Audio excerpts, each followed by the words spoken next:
So hello mga taon, welcome back to my channel. And for today's video guys, ay busy-busyhan na naman ng bakla dahil linggo. Marami po tayong bisitang darating ngayong araw na ito. Kaya ayan, nagtapon na tayo ng basura guys kasi nilalanggam na siya kasi overnight na siyang hindi natapon. Pagkatapos natin magtapon dyan, ayan. So kunwari tayo dyan may mga ganyan-ganyan pa effect guys kasi nga nainggit ako sa mga vlogger na ang galing-galing mag-edit ba. So tinry ko naman siya mga ganyan-ganyan lang. So after nga natin magtapon ng basura guys, ayan magsasampay na naman tayo ng mga hindi na to yung damit kahapon kasi para hindi mamaho, maiwasan natin ang amoy kulob.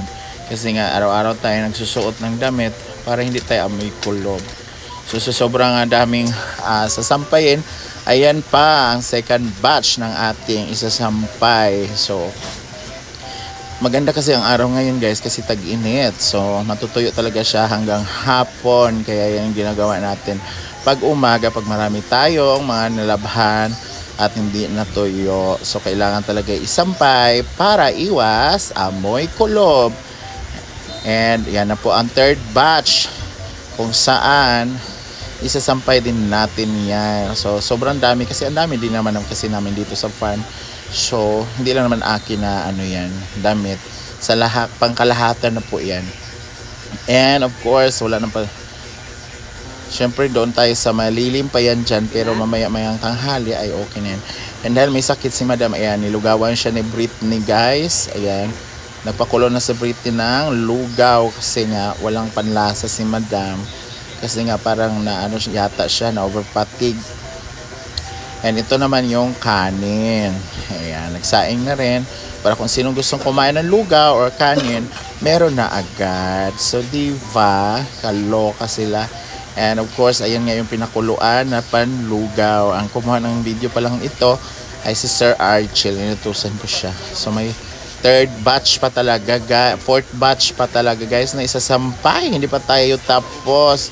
Kaya tinawag ko na si Amanda. At nagpapatulong na ako sa kanya kasi yung mga tuyo na pinatupi ko sa kanya para hindi natin pabalik-balik isampay doon kasi 'di ba? Tuyo na nga sasampay pa ba?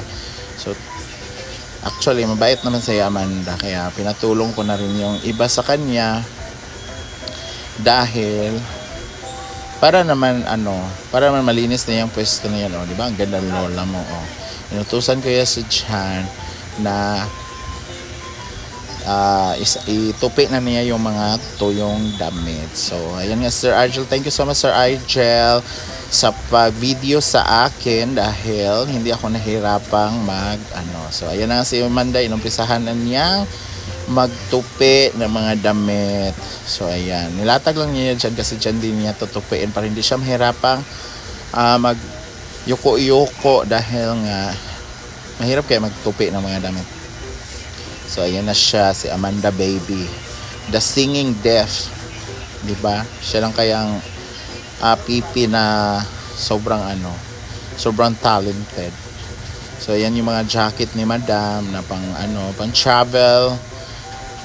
So pinalabhan niya kasi nga nangamoy na yan, chururot. Dahil matagal nang hindi nasuot, so pinalabhan niya.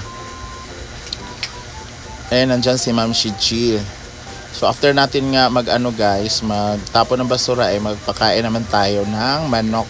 So ang pinapakain ko yan dyan guys, yung mga leftover namin sa gabi, yung mga pagkain na hindi na uubos sa gabi, yan yung pinapakain namin sa manok para very organic. Ayan, so may mga ganyang eksena na pala yung mga videos ko kasi nga I'll try to make different naman. Kasi ang hirap kaya paulit-ulit na lang yung ganun yung ginagawa mo. So ayan na pala yung mga manok. Guys, ang lalaki na pala nila. May ganyang effect, no? Di ba?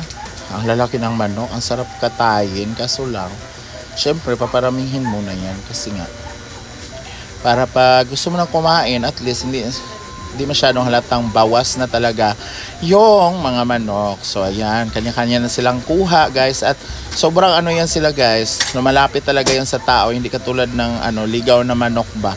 Ayan marami na sila at may nangingitlog na dyan. And after nga natin guys sa kabisihan sa farm, ay nag-attend tayo ng binyag. kay Mami R. Ayan, yung classmate nila, Brenda, nila Jigjag, Rhea, Argel. So, kinuha din tayong ninang. Ninang for today's video, guys. So, ayan na nga. Nag-umpisa na yung binyagan. And si baby Eliana na ang sinunod. So, ayan na si father. Binuhusan na si baby ng holy water. Ayan. So, hindi talaga umiyak yung bata. Kamukhang-kamukha ng tatay. Kaloka. May sinabi pa si father dyan, hindi daw umiyak dahil hindi pa niya nalaman na yung mga ninong niya walang maiabot. Parang nanguhula si father dyan na na wala talaga kaming maiabot. Ang importante lang naman is presensya sa December na, Mare, 'di ba? 'Di ba, Mare? Sa December na. And after nga ng binyag ay eto na pictorial with father. So syempre, nandiyan si Inday Katok, nandiyan si Argel, nandiyan si Rhea Filingera. Ayan, so picture muna, guys. So ang ganda ng damit ko dyan, pang ninang talaga, di ba? Oh, pak! And thank you, Jigjag, sa pagkuha ng video na ito. Ayan. Siya yung tusa namin kasi nagpunta lang sila dyan kasi BFF nga nila yung nanay nung bininyagan. So syempre, after namin after ng binyag, guys, magbinyag ay papunta natin sa venue at nakasakay kami sa likod ng truck. Andyan kami, Jigjag, Argel, ako. So, papunta na kami doon sa venue. Sa likod lang kami, sobrang init yan, guys. Kaya ngayon, parang, ay nako, parang lalagnatin ako kasi nainitan kami kanina. Ay, nandyan din si Bakang Vlogs. Ayan.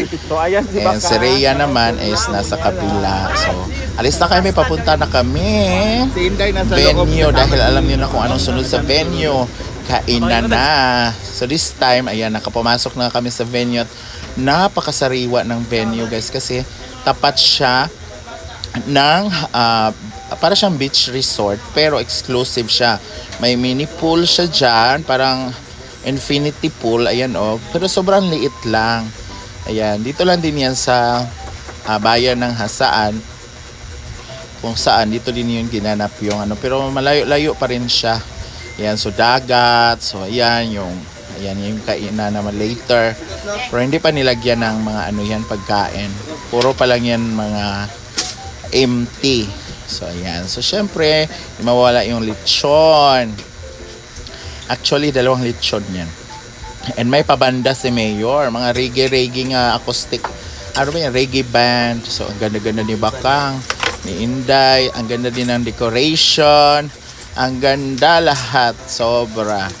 So very refreshing kasi nga tabing dagat. And ito na ang pinaka-favorite ko sa part na ito, ang kainan na. Kumuha lang tayo ng konti dyan, guys, baka hindi maubos. And first bite para sa inyo ang lechon. Sarap. Sarap bakla, di ba? Sobrang sarap ang lechon. And pag uwi pala natin, so eto na siya. Guys, ng binyagan ay eto, magbabante ako ng tindahan kasi kakain daw sila sa Villa Tuna. Kasi nainggit sila. So mag-monitor din tayo dito sa CCTV. Ayan yung CCTV.